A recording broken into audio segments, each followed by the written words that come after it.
네, 자, 제가 지금 화면에 달러엔 차트 한번 잠깐 좀 띄워놔 봤습니다. 이게 지금 2001년부터 한 십몇 년 동안의 차트 월봉인데, 2002년 초에는 134.79N까지 이제 갔었는데, 이게 이제 그 이후로 말 그대로 극심한 N고잖아요. 그죠? 쭉 갔다가, 그렇죠. 2011년 10월에 75.54N까지 사실상 이제 이만큼 이제 엔화가 강세를 보인 거죠. 그러다가 최근에 이제 막 5개월째 긴 장대 양봉을 그리면서 달러엔 환율이 폭등해버렸습니다. 그만큼 이제 엔저로 가고 있다는 건데 이것 때문에 이제 연말 연초 우리 시장 많이 좀 뭐랄까요 혼란스러웠다 이렇게 좀 분석하는 분들이 많은데 그 소장님 이런 엔저 뭐 심지어 이제 대통령 당선인까지 이제 엔저에 대해서 이제 우려라고 해야 되나요? 언급을 할 정도까지 이제 관심사가 이제 넓어졌는데 엔저 현상 어떻게 좀 무엇이 문제이고 어떻게 흘러갈 것으로 좀 이렇게 예상을 하고 계십니까? 지금 보이는 엔저 현상은 예전 뭐 과거 10년에 있었던 순간적으로 있었던 엔저 현상과 좀 달리 일본 정부가 작정을 하고 경기 부양을 하려고 하는 데 기인합니다. 그러니까 아베 총리, 아베 정부가 들어서서 아베노믹스라 불리는 아주 강력한 부양책을 하고 있는데 이 부양책의 결과가 금리를 낮추는 거고 돈을 푸는 거기 때문에 결국은 그 결과가 환율로 나타나게 될 수밖에 없어요. 엔화는 계속 낮아지는 엔화 약세 현상은 계속 지속되는 수밖에 없죠. 그리고 지금 엔화가 뭐 많이 낮아졌다고 해도 지금 차트 아까 보여드렸듯이 아직 금융위기 2008년 수준까지도 안 왔습니다. 그렇습니다. 그 당시에 한 110엔 정도 했었는데 지금 95엔 정도도 안 되잖아요. 93엔, 네. 지금 이 정도 올랐는데 우리나라 그 자동차 회사 주가가 휘청휘청 하는 정도면 2008년 금융위기 수준까지 올라가를 예상을 하면 어느 정도 피해가 올지 상상할 수 있겠죠. 야, 물론 이제 이 어떤 달러엔 환율의 어떤 상승의 속도 이런 게 참 많이 걱정을 좀 하는 거죠. 속도도 문제고요. 예. 네. 그리고 그 전에는 오르다 말겠지 했지만 지금은 오르다 말겠지가 아니라 아베 정부가 계속 그 정책을 수행하는 경우 계속 엔화는 계속 떨어질 수밖에 없습니다. 야, 참 지금 뭐 94에 돌파했다고 좀 세계 시장이 좀 시끌시끌하고 있는데 그게 정도가 문제가 아니라 100엔까지도 뭐 일각에서는 진짜 110엔까지 가는 거 아니냐 이건 뭐 이런 분위기라면 그런 얘기까지를 좀 여러분들이 하는 거로 저도 이제 좀 접해봤는데 야 그렇게 되면 정말 이 자동차 회사들 어떻게 될지 참 걱정이 이만저만이 아닙니다. 실제로 그렇습니다. 저 개인적으로 많이 궁금한 것 중에 하나가 미국은 이런 엔저를 지금 묵인인가요? 아니면 그냥 오히려 속으로 내심 바라고 있나요? 어떻게 보세요? 지난주에 있었던 G20까지는 다들 왜 미국이 침묵을 하나 이렇게 궁금해했었는데 G20에서 버냉키가 뭐 바로 얘기를 했어요. 그냥 자기는 그러니까 동의한다고. 그러니까 그 이유는 사실 지금 아베 정부가 취하고 있는 강력한 경기 부양책의 시작이 버냉키였습니다.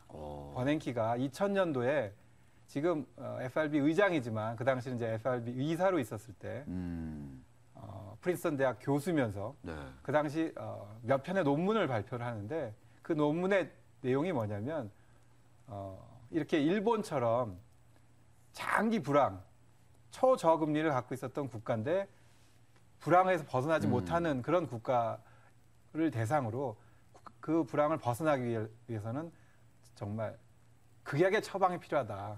그래서 그 시리즈로 몇 편의 그 단계를 제안을 했어요. 논문으로? 예, 논문으로. 그래서 그 당시에는 일본이 받아들이지 않았지만 10년이 지난 지금 아베 정부가 그걸 그대로 받아들여서 단계별로 하고 있습니다.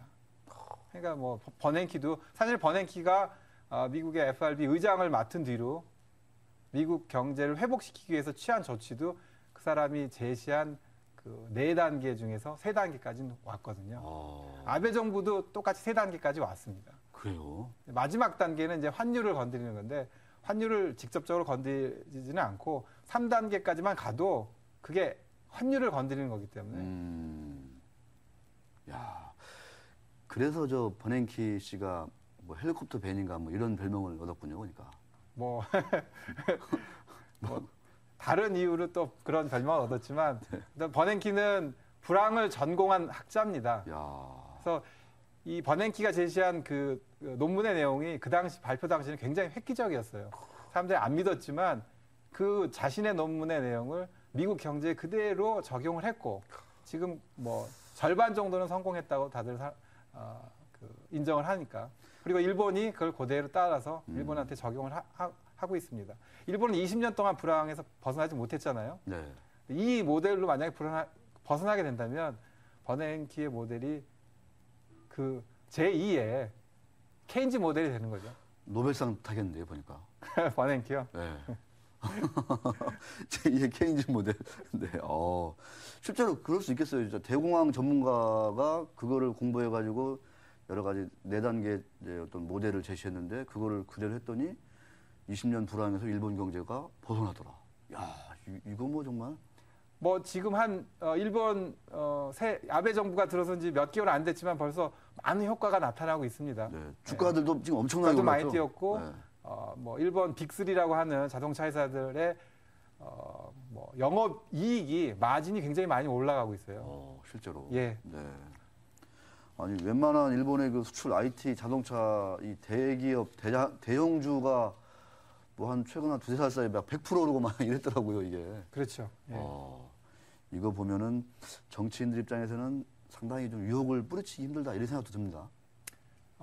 그럴 수도 있겠지만 네. 국민들이 뭐 원하는 어떤 포퓰리즘이라고 생각하기보다는 결국 일본 경제가 너무 불황에서 헤어나지 못하기 때문에 어차피 헤어나야지만 미국 경제도 도움이 된다고 생각을 하는 것 같아요. 어느 정도까지는. 또 뭐 군사적으로 또 국제 경제 정치학적으로 또 다양한 또 이제 변수가 있는 거니까. 그렇죠. 네. 근데 이제 우리 입장에서는 일본 경제가 불황에서 벗어나서 미국 경제한테는 어느 정도 이득이 될 수 있지는 모르겠지만 과연 우리한테 그러니까. 똑같은 이득을 주느냐. 이게 또. 그게 문제입니다. 근데 지금 우리나라 뭐 자동차 회사 같은 경우에는 많은 지금 피해를 보고 있으니까 마진도 줄어들고 앞으로 일본 자동차 회사의 경쟁력은 굉장히 많이 올라갈 겁니다. 지금 95엔 안 된 환율이 네. 100엔과 110엔까지 가면 그게 다 그만큼 마진이 그러니까요. 남는 거거든요.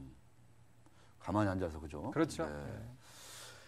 자, 거의 뭐 이제 마지막으로 제가 궁금한 걸 많이 여쭤보게 되는데 이제 환율 전쟁 이런 얘기들 많이 나왔어요 최근에. 네. 그래서 이제 그러면 과연 우리 한국은행은 도대체 어떻게 할 거냐? 그 동안에 이제 금리 인하 카드를 계속 유보해 왔지 않습니까? 새 정부 출범 앞두고 그러면 새 정부 딱 출범하면 뭔가 여기서 이제 뭐 재계에서도 뭔가 요구하는 게 많을 것 같고.